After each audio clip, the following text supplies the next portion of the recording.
When we prepare documents for liquidation, that is winding up, तो सबसे main document जो बनता है पहला वो होता है स्टेटमेंट ऑफ अफेयर्स।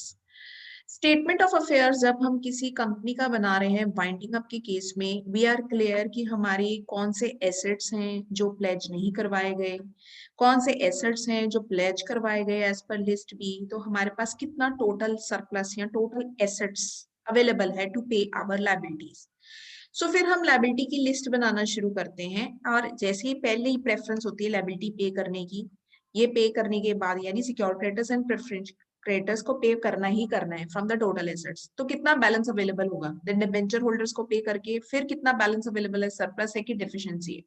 तो हम हर स्टेज पे ये सरप्लस एंड डेफिशिएंसीज एस्टिमेट या कैलकुलेट करते हैं।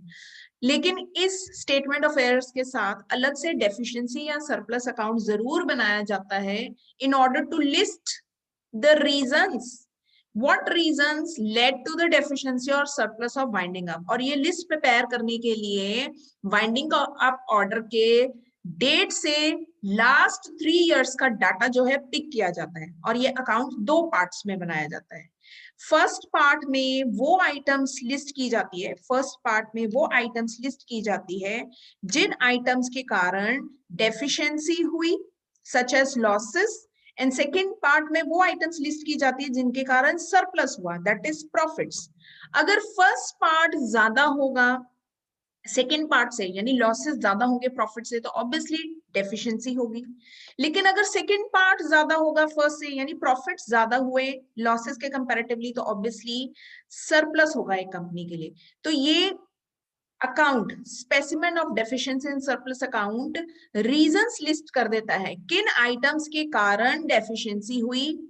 यानी सरप्लस रिड्यूस हुआ, जैसे excess of capital and liabilities, net dividend and bonus कितना डिक्लेयर हुआ, ट्रेडिंग लॉसेस कितने हुए कंपनी को, अदर लॉसेस कितने हुए जो राइट ऑफ किए गए, एस्टिमेटेड लॉसेस कोई है जो अभी हमने पे करने हैं, any other item any other liability जो पे करनी है, that will result in deficiency.